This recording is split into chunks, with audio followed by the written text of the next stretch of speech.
Bom dia, meus alunos, tudo bom com vocês? Dando continuidade aí com o nosso conteúdo, a aula de hoje é 29h30, Liberdade Política em Marx. Antes de continuar, quero pedir duas desculpas. A primeira é a respeito desse delay horrível que o aplicativo que eu uso para gravar as aulas está trazendo. Eu já tentei, toda vez que eu tento colocar numa resolução maior, ou as frames por segundo, para ficar um vídeo um pouquinho melhorzinho, trava. Deve ser a tentativa número 57 de tentar fazer a coisa dar certo, beleza? Isso não vai influenciar, isso é um pouco irritante, mas não vai influenciar tanto assim nos conteúdos trabalhados. O segundo pedido de desculpas diz respeito ao tempo que essa aula talvez leve.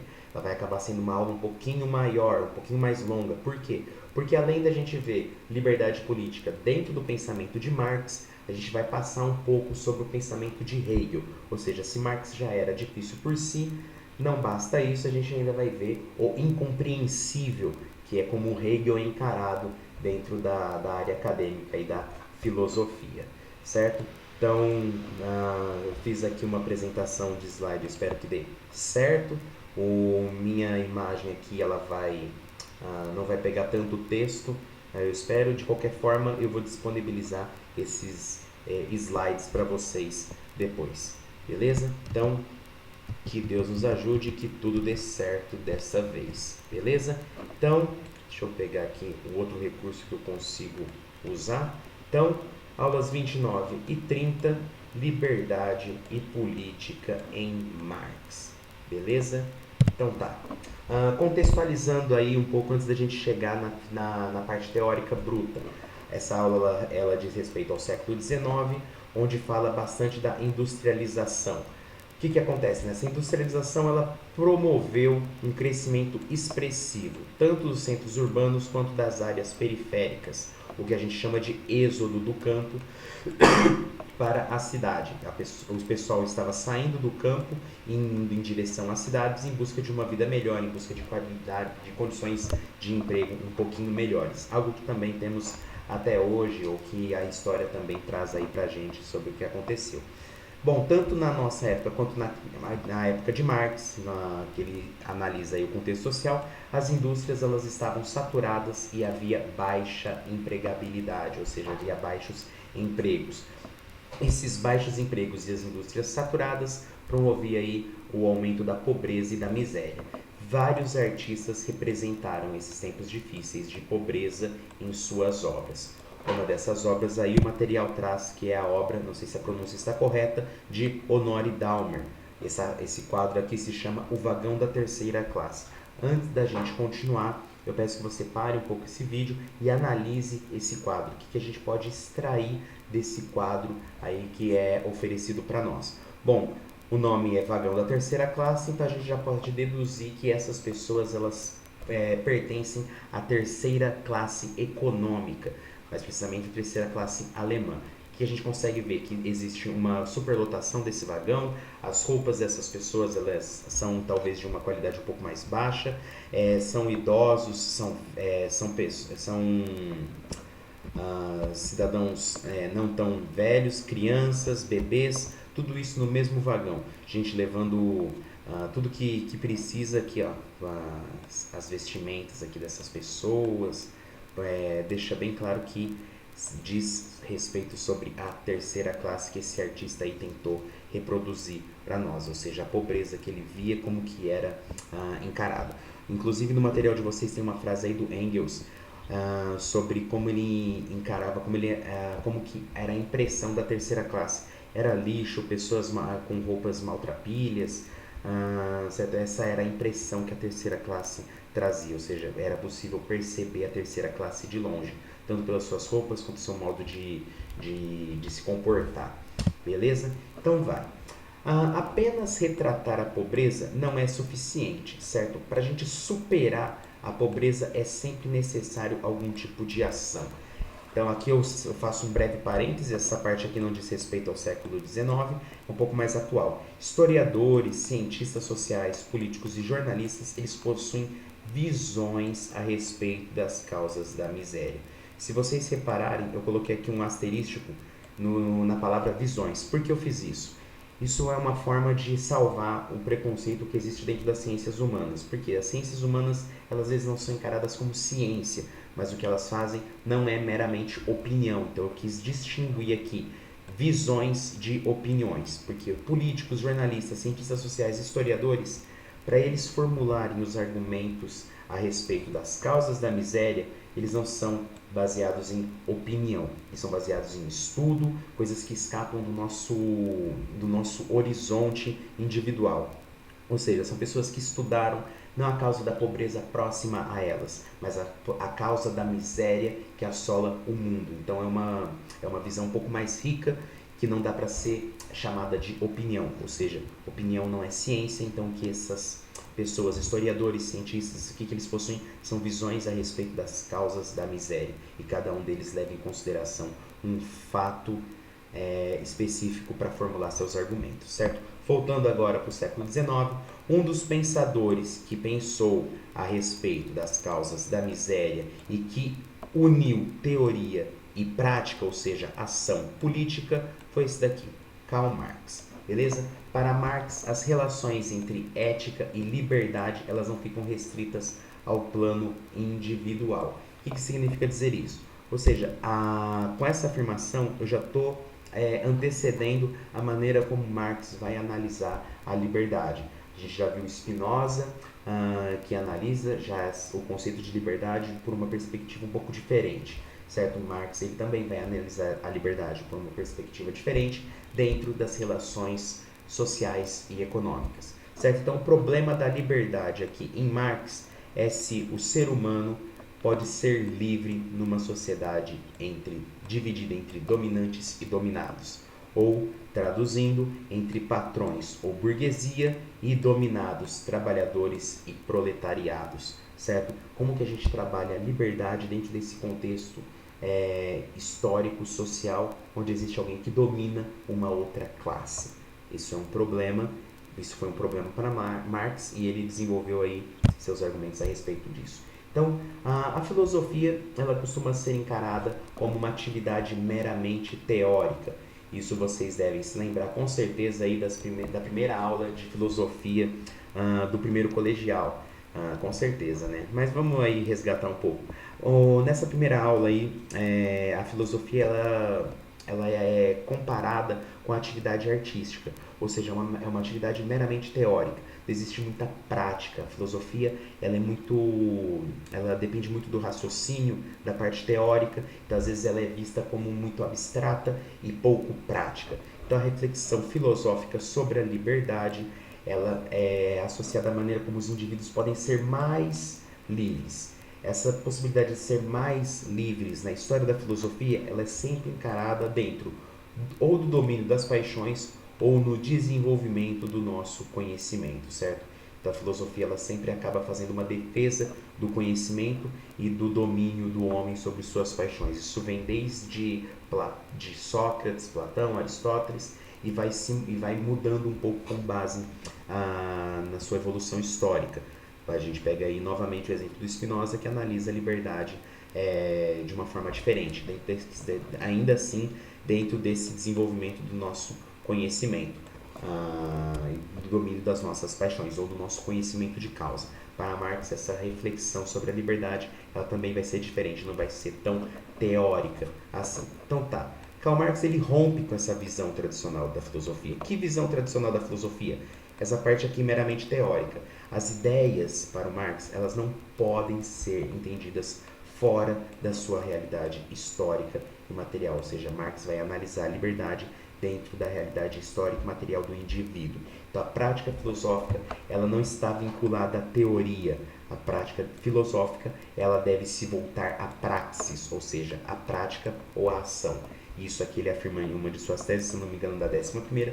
Os filósofos até só interpretaram o mundo de diferentes maneiras. Do que se trata é de transformá-lo. O que isso significa?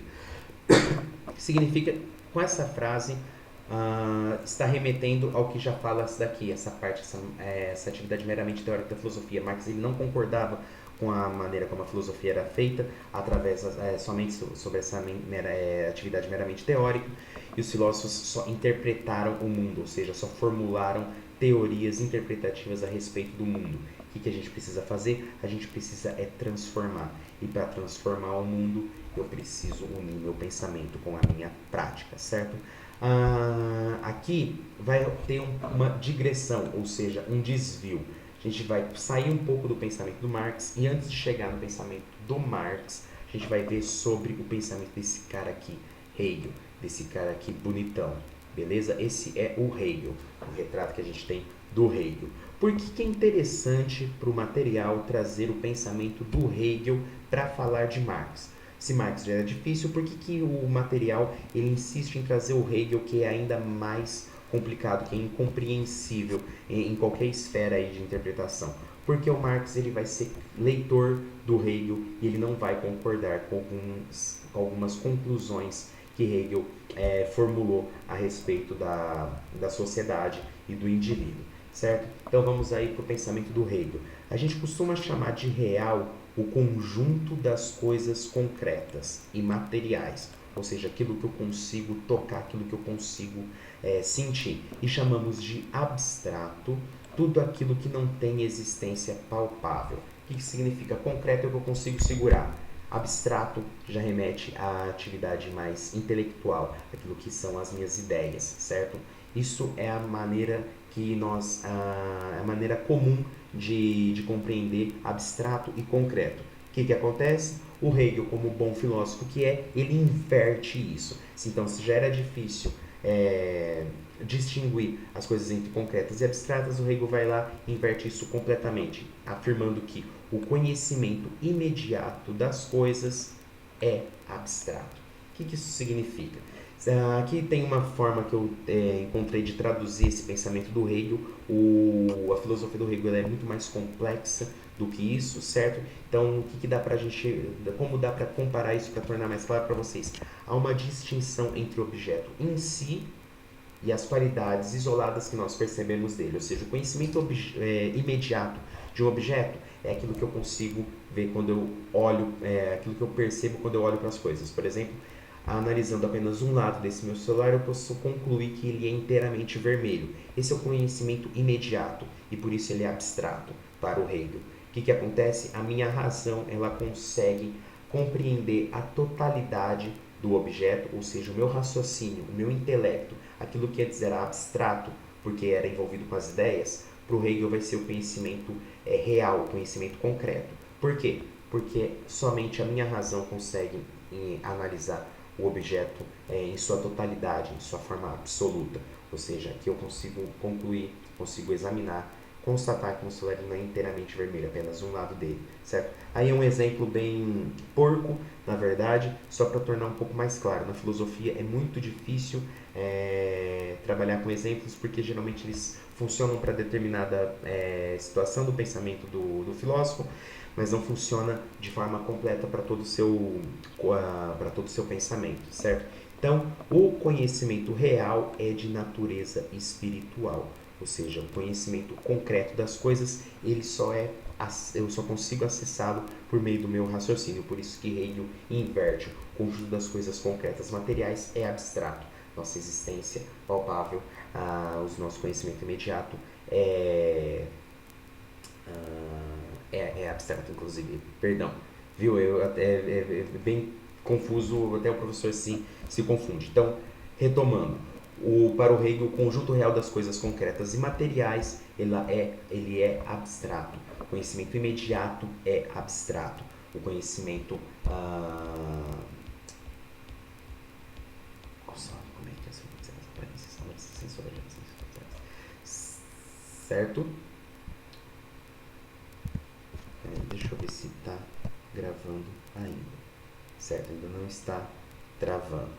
Beleza? Cadê? Certo, gente? Então, voltando aqui.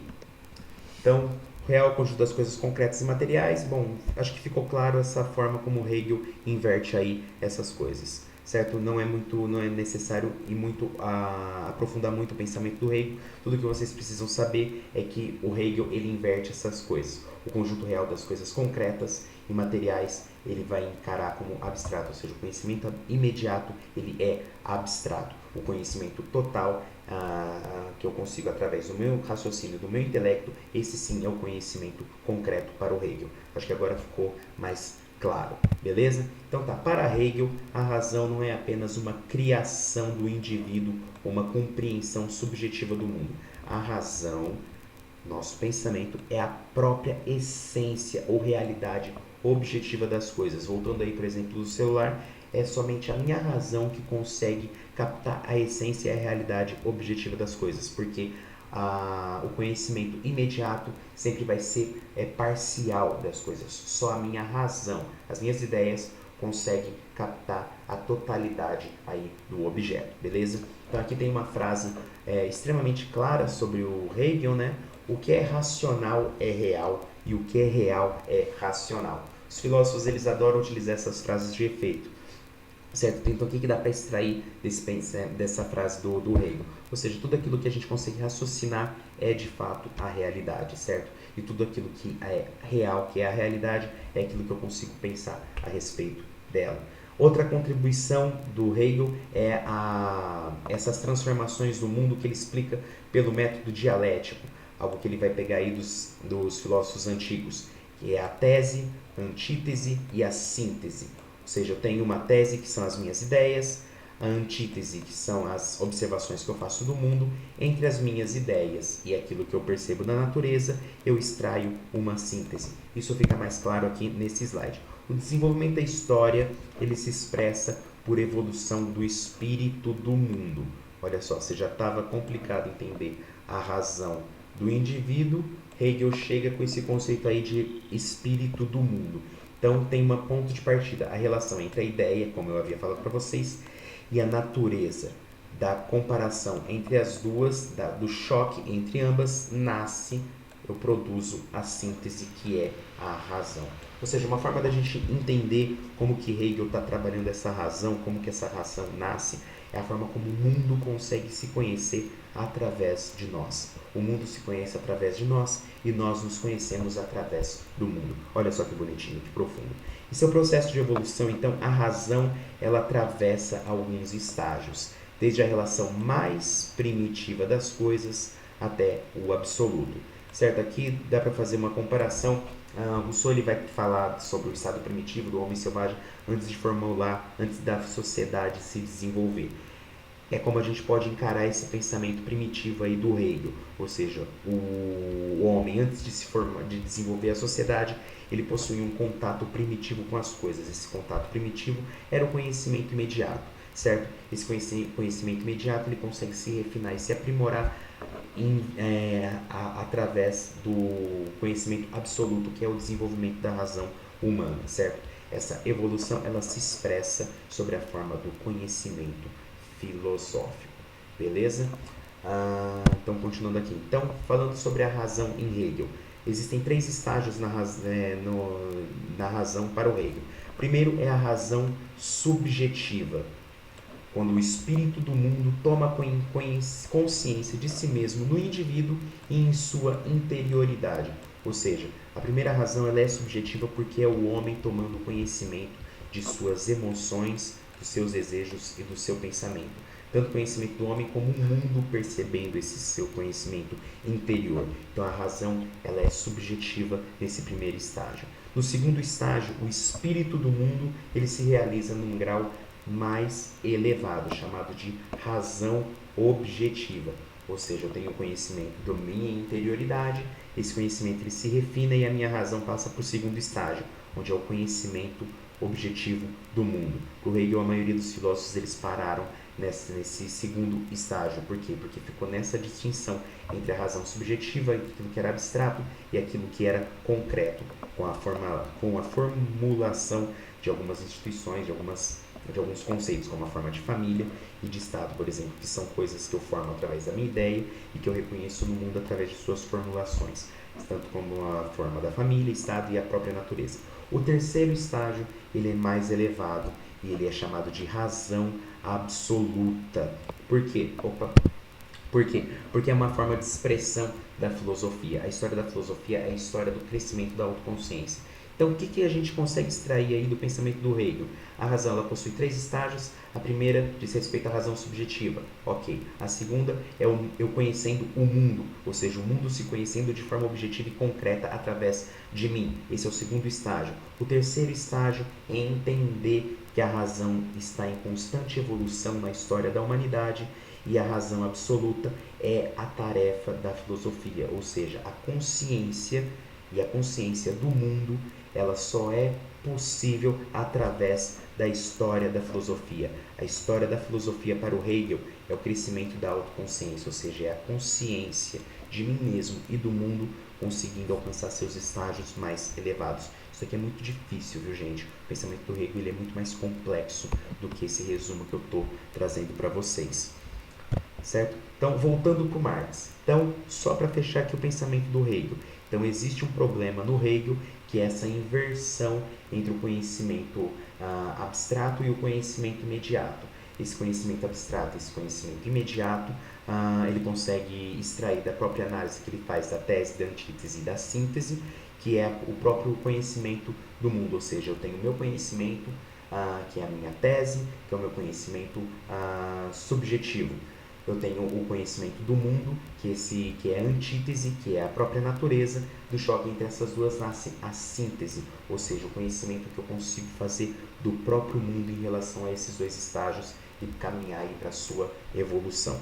Um outro problema que acontece no Hegel é que esse conhecimento que é gerado pelo mundo através dessa síntese promove nesse espírito do mundo, como foi mencionado, é como se o mundo possuísse um fluxo natural, ou seja, o mundo acontece as coisas no mundo por força da necessidade. Então o homem ele só consegue reconhecer essas mudanças no mundo como parte delas. Tanto que no pensamento do Hegel as revoluções elas não são encaradas de forma muito positiva. Por quê? Porque elas comprometem a ordem da natureza, certo? Isso aqui é só para fechar, para a gente voltar para o Marx, porque agora sim o Marx vai pegar o pensamento do Hegel e vai mostrar o que ele concorda ou não.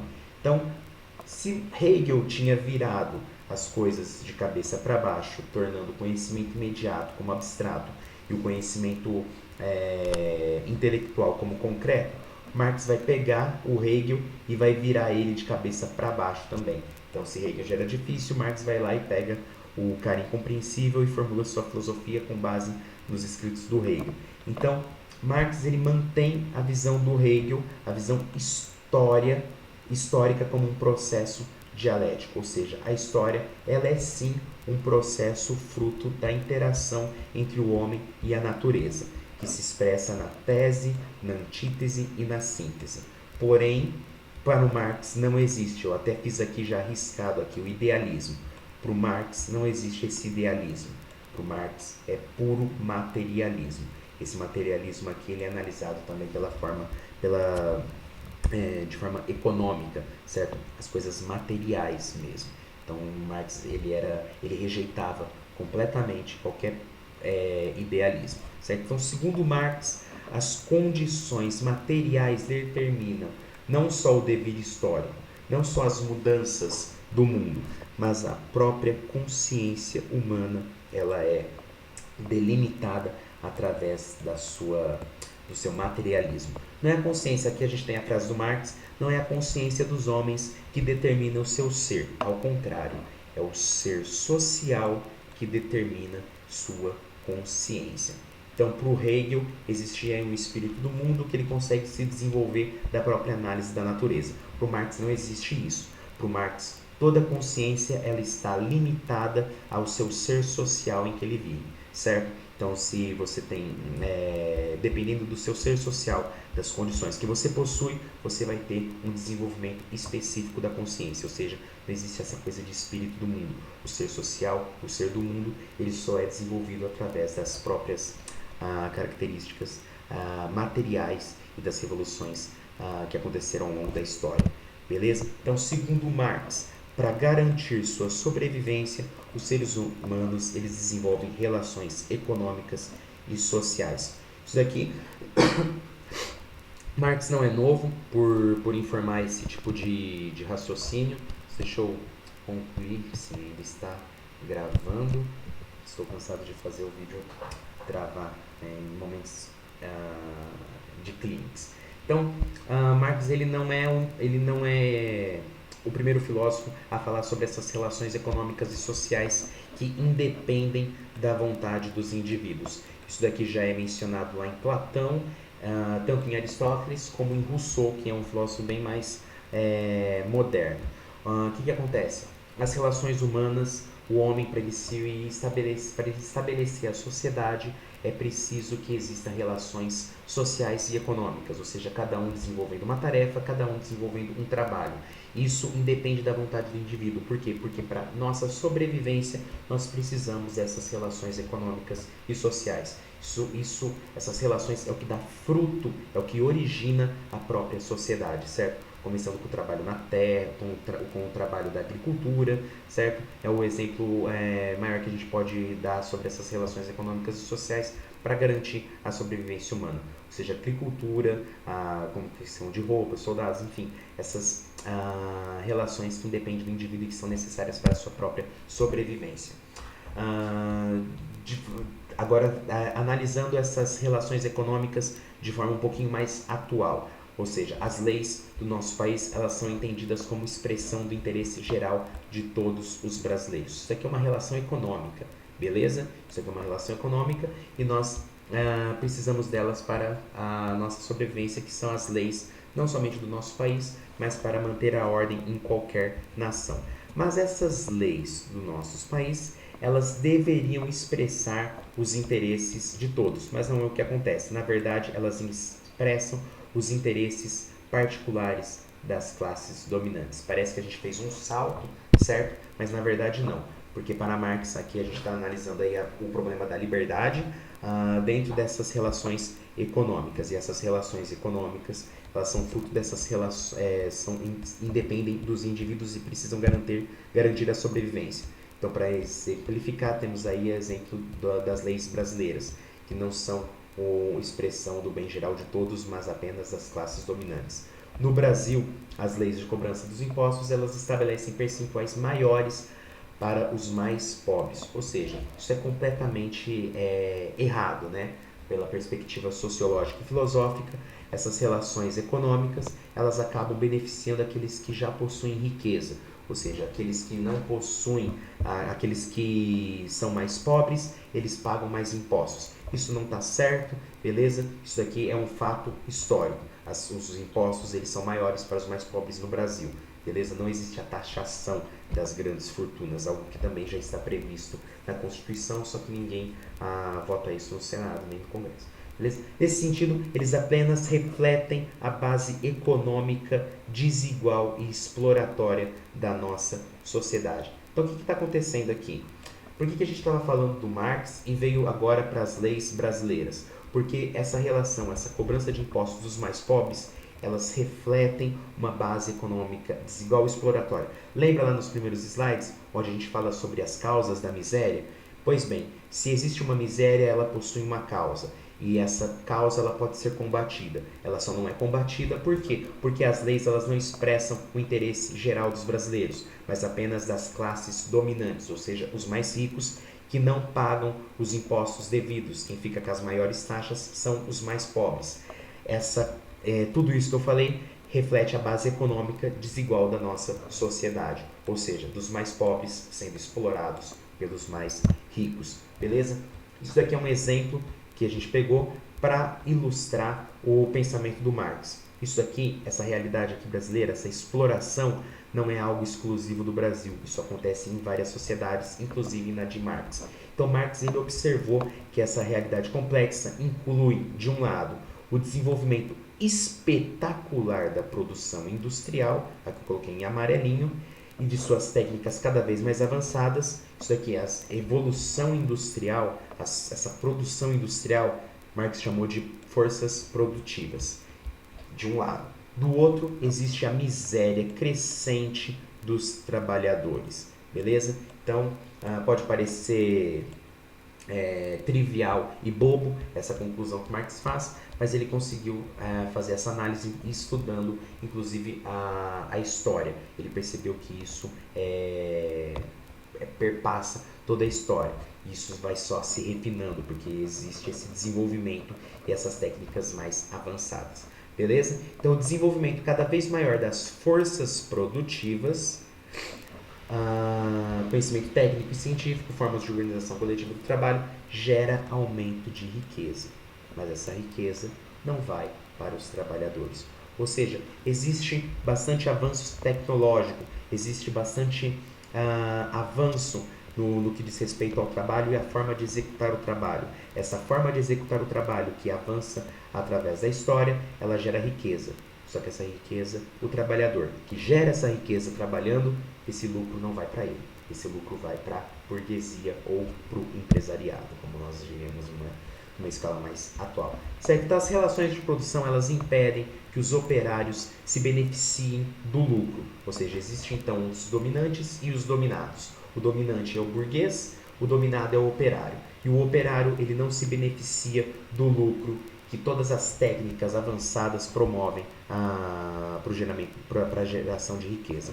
Então, há um conflito entre essa riqueza que aumenta e a miséria do trabalhador. Ou seja, está existindo riqueza, mas a miséria continua assolando o país. Para entender esses conflitos, então, existe a relação de produção e suas são relações de poder, ou seja, força de trabalho dos operários e os meios de produção. Aqui começam os conceitos importantes de Marx, beleza? Então, existe uma força de trabalho, essa força de trabalho pertence ao trabalhador assalariado. E existe os meios de produção, que são as fábricas, as máquinas e as matérias-primas. Esses meios de produção, eles pertencem à burguesia, certo? Então, ilustrando, existem grandes empresas, existem grandes burgueses. Esses burgueses, eles dominam os meios de produção, são deles, são as fábricas, as máquinas, as matérias-primas. E o trabalhador que vai trabalhar dentro desses meios de produção, oferecendo sua força de trabalho, certo?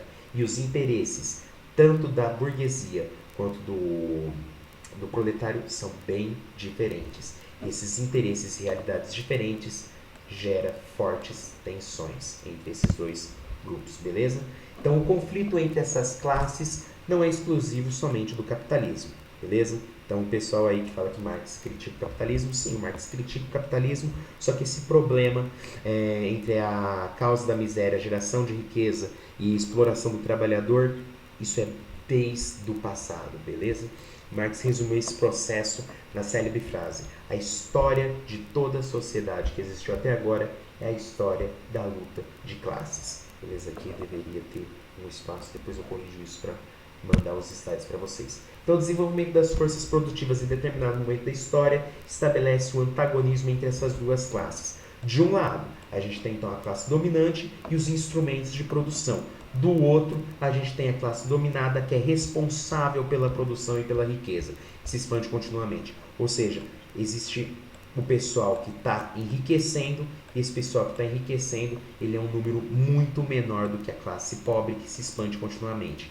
E essa classe que se expande continuamente é a classe que vai trabalhar para gerar riqueza para esse grupo aqui, certo? As relações entre essas classes antagônicas e, como consequência, acontece a revolução. Para o Marx, essa revolução ela é inevitável e ela é necessária.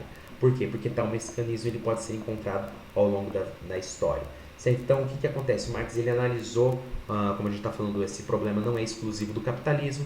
Existem os sistemas antigos, onde existia a escravidão, existe o sistema feudal, que era também marcado pela servidão, e aqui o sistema capitalista, que predomina o trabalho assalariado, mas que continua aí promovendo uma exploração massiva da classe trabalhadora. Certo? Segundo Marx, as relações sociais e econômicas teriam um desfecho revolucionário, como eu havia falando. Mais cedo ou mais tarde, o proletariado, ou seja, o trabalhador, ele vai dar um basta nesse regime de exploração por meio da revolução proletária, que é como inicia aí o manifesto do Partido Comunista. Trabalhadores do mundo todo, univos. Ou seja, Marx estava chamando todo mundo para essa revolução que ele achava que deveria acontecer com certa urgência. Então, como resultado dessa revolução, seria criado um novo tipo de organização social. Certo? Aqui a gente está trabalhando um lado mais teórico do pensamento de Marx. Por quê?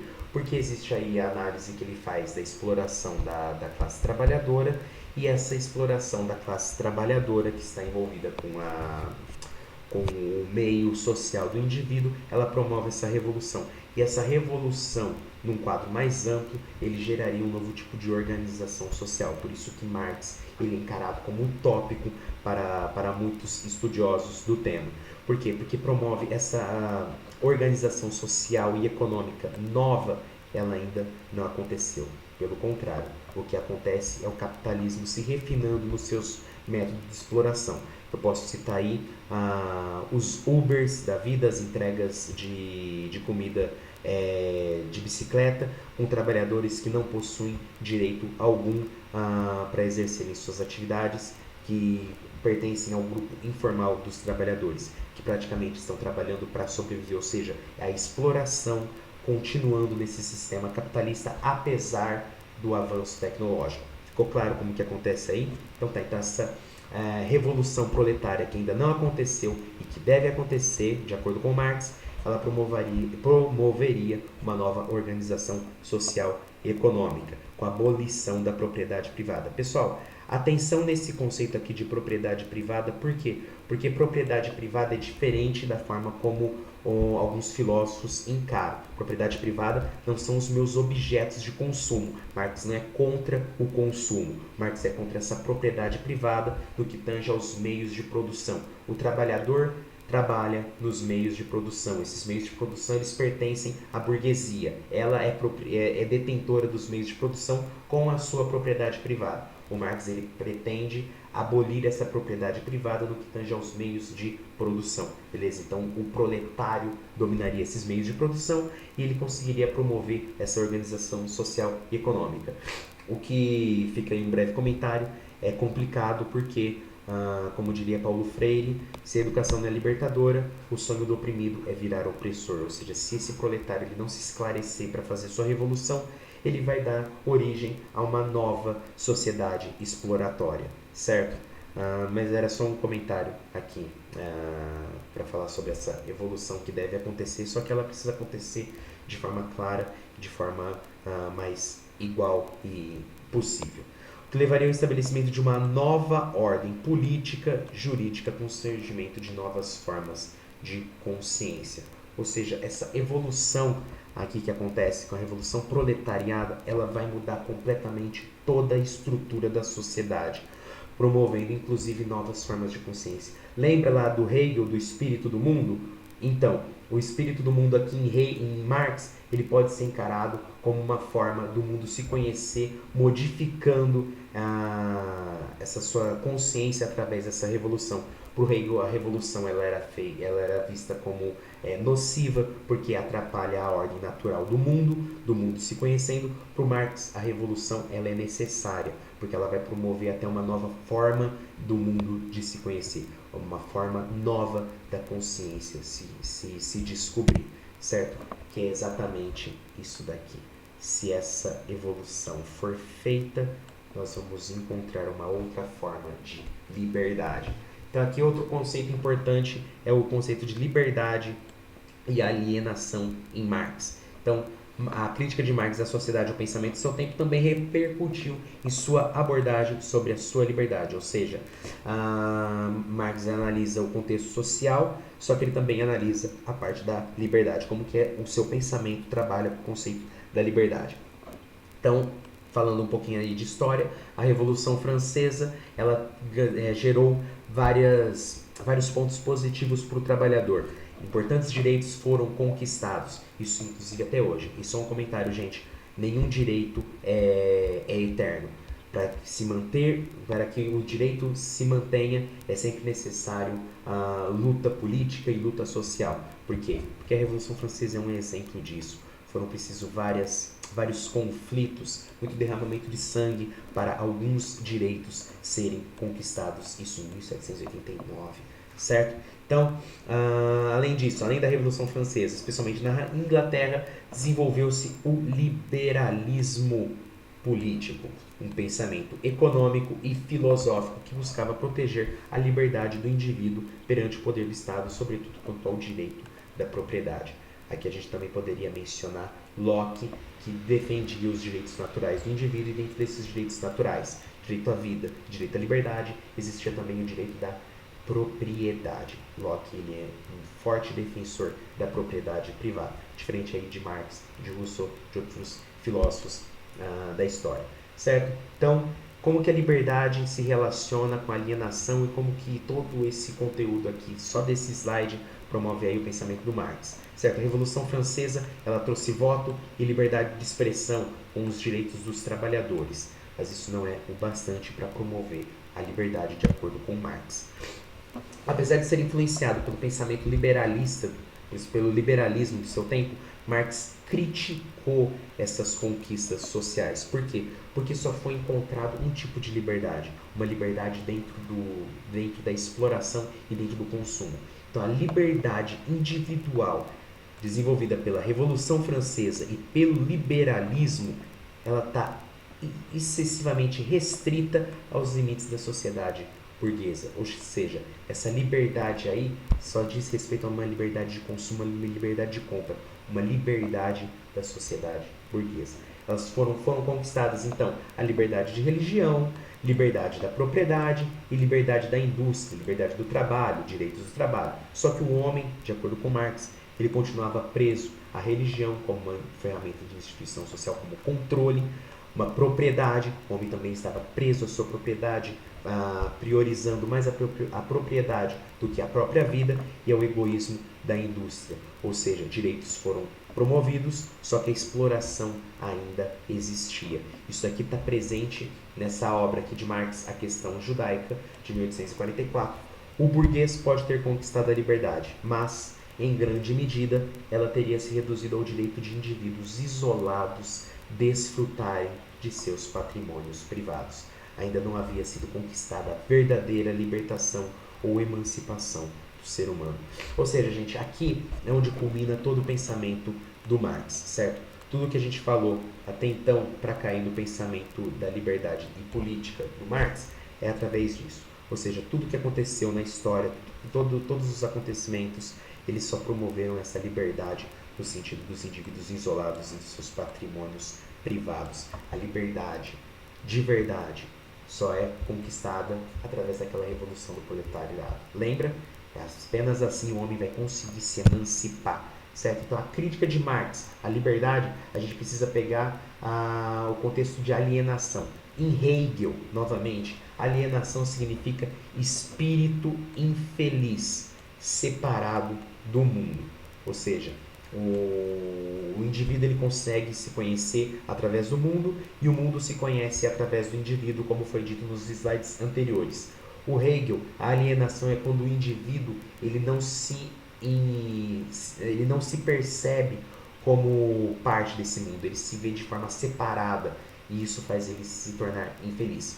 O Marx ele pega esse contexto de alienação, só que não de forma tão metafísica. Ele pega esse conceito de alienação e analisa dentro da perspectiva do trabalho, certo? Então, para o Marx, a alienação vai ser o sujeito que desconhece aquilo que produz, ou, como o material de vocês traz, o trabalhador torna-se estranho em relação ao próprio trabalho e a si mesmo. Ou seja, para Marx, a alienação está ligada à prática humana por excelência do trabalho. É por meio dele que o homem transforma a natureza e se realiza enquanto tal. Ou seja, como Marx é um forte analista da história, ele vai pegar o trabalho na sua forma mais primitiva, ou seja, era o homem transformando a natureza. Isso vai mudar com Marx. O trabalho não vai mais transformar a natureza, o trabalho ele só vai gerar lucro. No capitalismo, o trabalho é visto apenas como um meio de se obter salário, ou seja, eu só trabalho para conseguir ter dinheiro, para conseguir consumir. Lembra da liberdade burguesa? Essa liberdade que acontece no Marx. Eu só consigo a liberdade para consumir. Então, deixa de ser atividade vital por excelência do trabalhador. A alienação típica do capitalismo é um processo em que o operário elabora um produto que se transforma em mercadoria e posteriormente será vendido a um consumidor anônimo. Ou seja, ilustrando aqui, temos o proletário,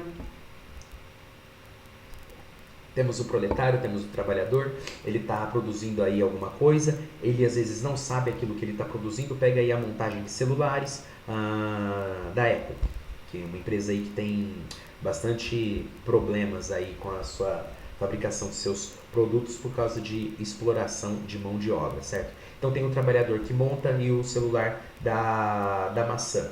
Esse trabalhador que monta o celular da maçã, ele não consegue ter a totalidade desse projeto, desse objeto que ele está montando. Então a maçã tem os trabalhadores, eles estão montando esses celulares, esse processo ele elabora um produto e geralmente o próprio proletário, o próprio trabalhador do celular da maçã, ele não vai consumir o celular da maçã. Esse celular da maçã que o proletariado está desenvolvendo, ele vai ser consumido por alguém que ele não conhece, beleza? Ou vocês aí que tem o celular da maçã sabem quem montou eles para vocês.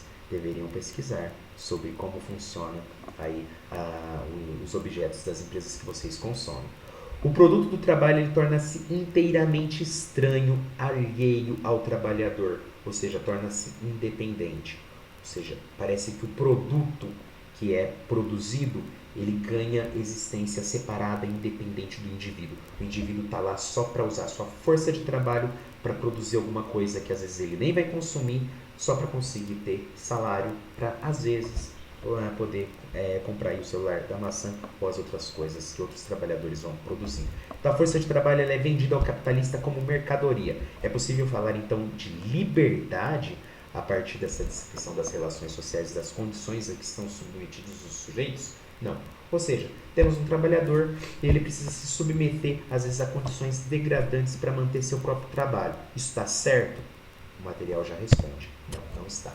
Então, a formação da sociedade capitalista, ela limita o exercício da autonomia moral. Então, se a liberdade ela só era conquistada por Marx através da Revolução Proletária, então a liberdade que a gente tem hoje é uma liberdade ilusória. Por quê? Porque ela diz respeito à condição material, social e econômica do indivíduo. Aquele que precisa do salário para sobreviver, ele não vai exercer sua própria liberdade porque ele vai ter medo de falar com o seu patrão aquilo que ele pensa ou o aumento que ele deveria receber ou que ele gostaria de receber. Por quê? Porque ele teme ser punido e perder o seu próprio trabalho. Tá ficando claro aí? Então o trabalhador ele se submete, ele se humilha para conseguir ter aí o seu trabalho, para ele conseguir obter o seu salário. Ou seja, não promove a autonomia moral e nem a liberdade do ser humano. Então o ser humano autônomo e digno, ele não pode ser tratado como mercadoria, de acordo com Marx. Ele não pode ser um instrumento para ganho dos outros, ou seja, o ser humano ele não pode ser encarado nessa perspectiva como apenas uma ferramenta, um instrumento para lucro da burguesia. Então a conquista da liberdade ela envolve a transformação radical da realidade social, econômica e política. É exatamente aquilo que a gente já havia mencionado. A liberdade, para ela ser realmente conquistada, ela só vai ser concretizada através da revolução do proletariado, que vai dar origem a uma nova sociedade sem classes, sem Estado e com outros ideais, inclusive de liberdade. Certo? Essa parte aqui ela é mais utópica em Marx. Por quê? Porque ela promove essa conquista aí dessa liberdade através dessa transformação, algo que ainda não foi feito. Só assim haveria uma verdadeira emancipação. Para finalizar, tem aí essa frase do Eric Hobsbawm em sua obra Como Mudar o Mundo, Marx e o Marxismo, 1840-2011. Propõe a seguinte reflexão. 70 anos após a morte de Marx, 1/3 da humanidade vivia em regimes que diziam representar suas ideias. A avaliação do seu pensamento, das suas propostas e dessas realidades segue, no século XXI, como um dos principais temas dos debates políticos e morais em todo o mundo. Por exemplo, temos diversas liberdades em nosso tempo, mas será que essas liberdades não seriam excessivamente limitadas pelos valores de uma sociedade consumista? Ou seja, para finalizar aqui o conteúdo da matéria, o pensamento aí do Hobsbawm, que é basicamente o que Marx fez. Nós temos liberdade hoje ou nós só temos liberdade de consumo, liberdade de compra? Reflitam sobre a liberdade que vocês vivem de fato, se vocês podem falar o que vocês pensam, se vocês conseguem executar as tarefas que precisam, se vocês têm autonomia moral e intelectual para agirem em seu cotidiano, no seu dia a dia. Essa liberdade, ela é de fato autônoma? É liberdade no sentido bruto da palavra? Ou ela está só reduzida aí ao consumo de vocês? Certo? Aqui, beleza, gente? Eu peço. Na verdade, o tempo da aula não estourou tanto assim, mas eu peço desculpas por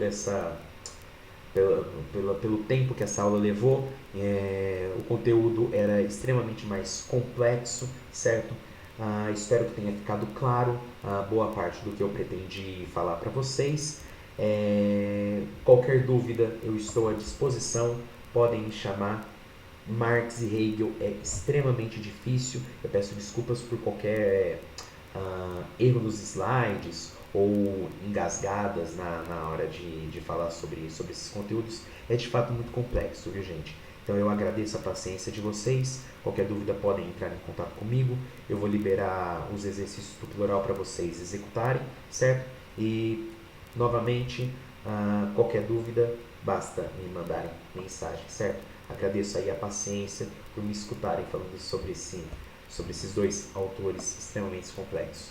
Beleza? Obrigado, gente.